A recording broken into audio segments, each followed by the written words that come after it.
আজকে আমি আপনাদেরকে এমন একজন ব্যক্তির বক্তব্য দেখাবো যিনি সোশ্যাল মিডিয়ায় পুরাই ভাইরাল, বর্তমান সময়ে পুরাই ভাইরাল, যিনি বর্তমান সময়ের সবচাইতে জনপ্রিয় রাজনৈতিক বিশ্লেষক, যার নাম হলো আবু হেনা রাজ্জাকী। ভাই আগুন আগুন ঝরে তার মুখ দিয়ে, ঠিক আছে?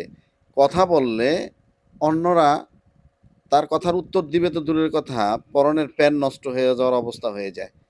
আজকে আপনাদেরকে আবু হেনা রাজ্জাকী স্যারের একটা ভিডিও দেখাইতে নিয়ে আসছি ভাই। খুবই মানে গুরুত্বপূর্ণ আজকের এই ভিডিওটা, বুঝছেন? অনেকে পিয়ারের বিরুদ্ধে কথা বলে, পিয়ার নাকি খায় না গায়ে দেয়, এই সমস্ত কথা খায় না গায়ে দেয়। রাজ্জাকী স্যার একেবারে বুঝিয়ে দিছে, ঠিক আছে, ভালো করে বুঝিয়ে দিছে। এবং ওই যে গতকালকে দেখলাম নির্বাচন কমিশনার তিনি বলছে যে পিয়ার নাকি সংবিধানে নাই। আরে ভাই, বর্তমানে যে নির্বাচন করেন, নির্বাচন করতেছেন, এটাও তো বর্তমান সংবিধানে নাই। শেখ হাসিনা তো সংবিধান নিয়ে গেছে, এইটাও ভালো করে বুঝিয়ে দিছে, ঠিক আছে? আজকে এই বক্তব্যটা খুবই খুবই গুরুত্বপূর্ণ হতে যাচ্ছে। যদি মনে করেন যে না, রাজনীতি সম্পর্কে কিছু শিখবেন, বা এই পিআর এবং সামনে নির্বাচনে কি হতে যাচ্ছে, বা বাংলাদেশের সংবিধানের কি অবস্থা, ঠিক আছে, একেবারে ভিতর থেকে গভীর থেকে বের কইরা দিছে, ঠিক আছে? এজন্য অনুরোধ রইল, ভিডিওটা পুরোপুরি দেখবেন।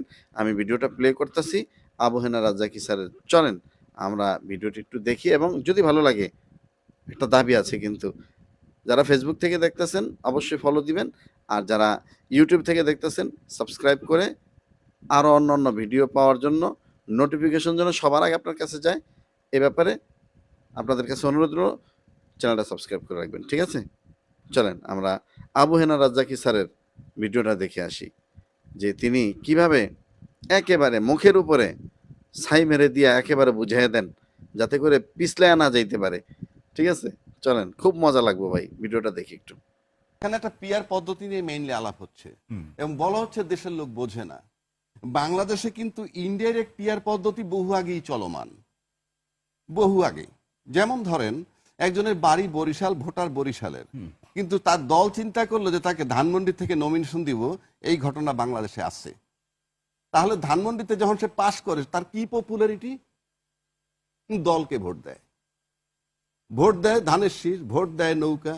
এইতে নতুন কিছু না, সারা জীবন ক্রিকেট খেললাম না, সেটি হয়তো সবগুলো আসনে তো সেটি হয় না। আমি বলতেছি তার মানে কি, ওটা হইলো সিম্বলিক।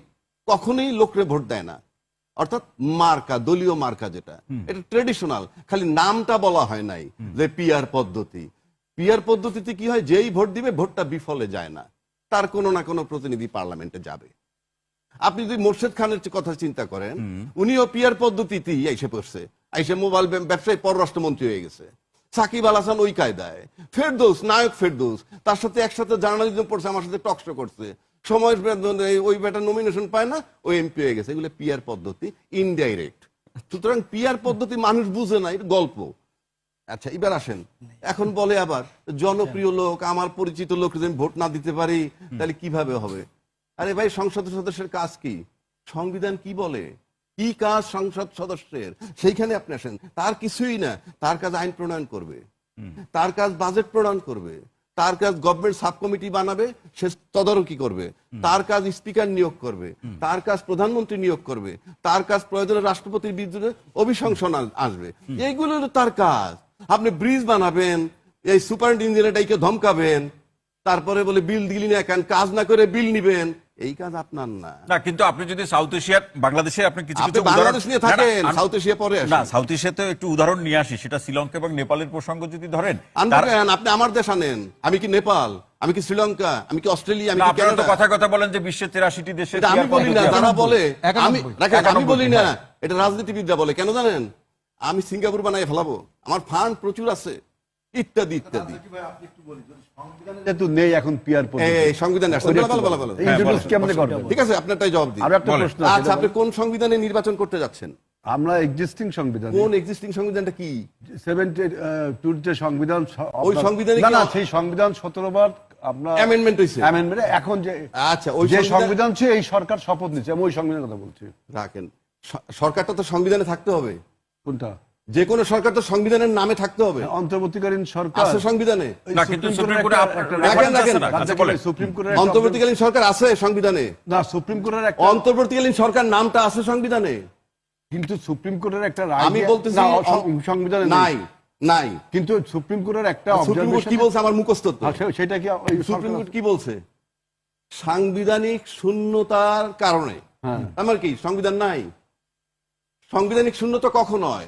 যখন সংবিধান থাকে না। সংবিধান গেছে কেমনে? শেখ হাসিনা নিয়ে গেছে। আপনি পরে বলেন। শেখ হাসিনা নিয়ে গেছে কেমনে? পলায়ে গেছে। সংবিধানে কি বলা আছে পালায়ে গেলে কি হবে? দেখাইতে পারলে দেশ ছেড়ে দিব। না না, সে সংবিধানে যখন আরে, সরকার আপনি আমার থাকে জবাব তখন দেন। সংবিধান না, আপনি সকল আচ্ছা, দেখেন, বলেন।